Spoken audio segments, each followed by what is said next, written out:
Hey everyone, it's Drum Soldier here. I'm doing a post gameplay commentary because the microphone quality is just too staticky when I play this game. My computer is just like it's on epic cooling mode. It's like it just is so loud when I try to record. So I'm gonna try the post commentary, see how it works. Um, Basically, this video is of Rogue, my level 60 Rogue, and in this game currently, I'm kind of taking it slower with like leveling up heroes and stuff because I kind of hit a wall with grinding levels because leveling is so annoying to me. I hate leveling in games. It's too much for me. I don't like grinding content over and over again. And a lot of it I'm not trying to enjoy. I'm just trying to get through. That's another problem. Like I find that leveling in games is just it's way too much about from getting to point A to point B without just stopping to enjoy the game itself. And what if you could get like I know this game incentivizes you with experience benefits, but what if you could like take it a step beyond that and actually like go into getting rewards once you get to 60 that apply to your own character. Like for instance, so if you get to level 20 while leveling up, at level 60 you'll be rewarded with a like a giant loot explosion for your hero that guarantees a very rare item. But it requires you to level. You see what I mean? So it's not just experience farming. It's giving you some really good rewards for putting time into leveling a hero. And people are like, well, the experience boost is enough. Not for me. Because even with the experience boost, it still takes hours upon hours to level up. Especially if you play solo. And that's another problem. Like, solo play is not rewarded enough. And this is where an endless dungeon feature would be so beneficial.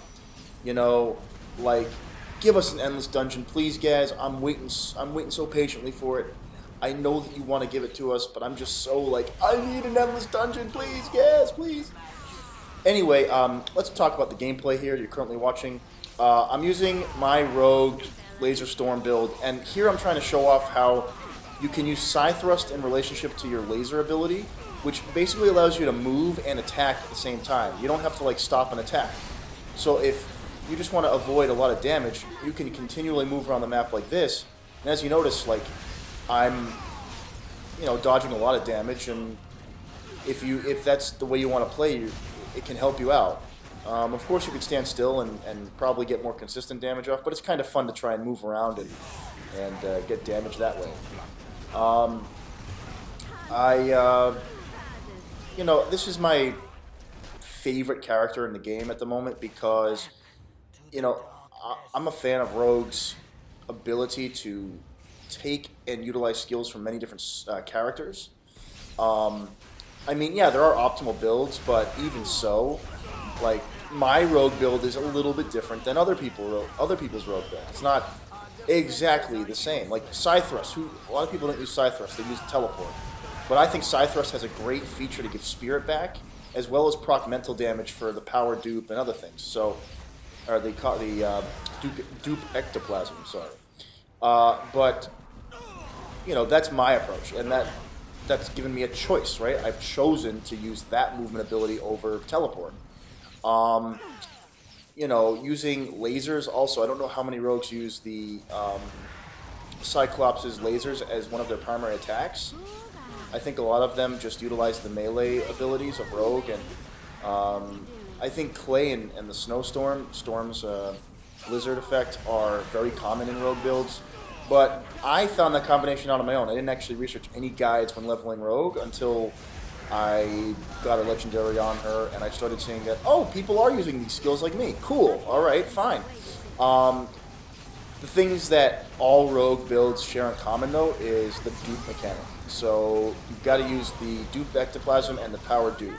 So those are the two most prevailing things in all Rogue builds, just because they give you a huge boost to your damage, mental, and energy, and other things. So right here, I'm just showing how I deal with trash and, the single target. So unfortunately, I think Missile Reflect does deflect lasers to an extent. I'm not sure, though. I I still actually have to test that out more, but it looks like they bounce off when I use them. But here I'm just showing how, like, first of all, I love how side thrust can get you out of danger so quickly. As you saw there, I just dashed right out of the range of that cosmic circle, power cosmic circle. But when the mobs come out, I use lasers, melt them away. When the single target's there, I start punching him in the face. That's how I, attack bosses. So again, the build tries to tackle all sorts of different content, single target and multi-target, and that's why I like the build so much. In my opinion, it does a good job of keeping the field clear enough and still doing enough single target damage. So with all that being said, I guess the future of my involvement with this game is it's going to be slower. I like Rogue a lot in this game. I like how she plays. I like how this build operates. So if anything, my end game goal may be to get her to 69 status and start green raiding with her. I don't think I'll ever make it to red raids personally because I'm just not motivated enough. Like, for instance, I will have to have a perfectly rolled pet. I will have to have a cosmic insignia. I will have to have the power dupe rolled. Good, because this power dupe fucking sucks. I was so annoyed when I got those rolls. They're terrible. And, little things like that. But green raids, I may attempt a green raid one day, and maybe I'll record it for YouTube. They sound pretty fun. They have good loot rewards, so I'll see what I can do with the green raids one day. Maybe I'll attempt one of those. Anyway, I guess at this point in the video, I was talking about basically my build, and I think I've already done that enough in this commentary. Boss artifacts are so freaking rare. They're so hard to find. Oh my god. I don't really farm them like a dedicated individual who farms them, but even so, I've only found one in over 200 hours of playing. So that goes to show how rare they actually are. And I was lucky just to get the Taskmasters randomly not leveling. Well, maybe it was leveling. It might have been legendary questing Taskmaster, I think, at a higher level. But yeah, also this pet. I think I'm gonna actually keep the 2 spirit when I hit because for my build's purposes, the lasers hit so many enemies that I get a ton of spirit back when I use that. But the dodge chance I gotta reroll. I can't wait to see what my epic is. Hopefully it's something decent because rolling pets is a pain in the butt. Other than that, yeah, I think the status of this game, for me, the most rewarding thing and getting me to play a lot more Gazillion is an endless dungeon feature. And I think you guys, the Danger Room, is that what it's called?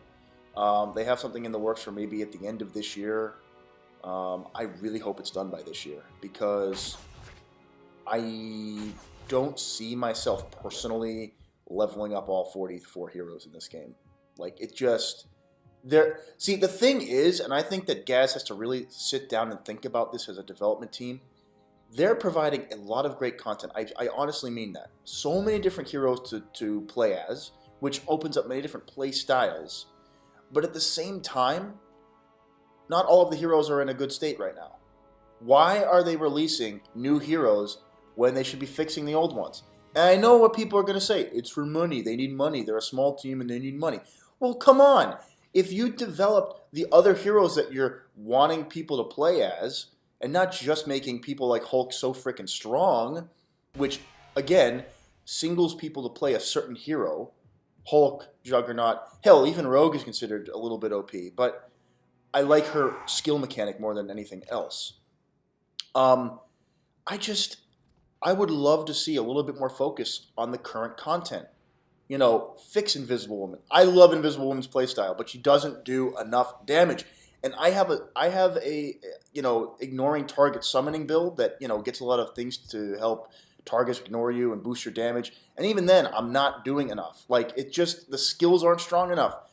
They have to be tuned and improved. And they're doing it with some characters, but I don't think the rate's fast enough. You understand? Doing one hero every couple of weeks is not. It's by 3 or 4 years we're going to have them all done, and that's not acceptable in my opinion. We need 3 to 4 heroes done every patch. Now that sounds like a hell of a lot of work, but it would require them, instead of releasing these new OP heroes and new tunes that make one hero really strong. They need to fix existing heroes' damage numbers for now. Just do damage numbers. Honestly, if the skills take a ton of time to remaster and re-edit, just focus on damage for now.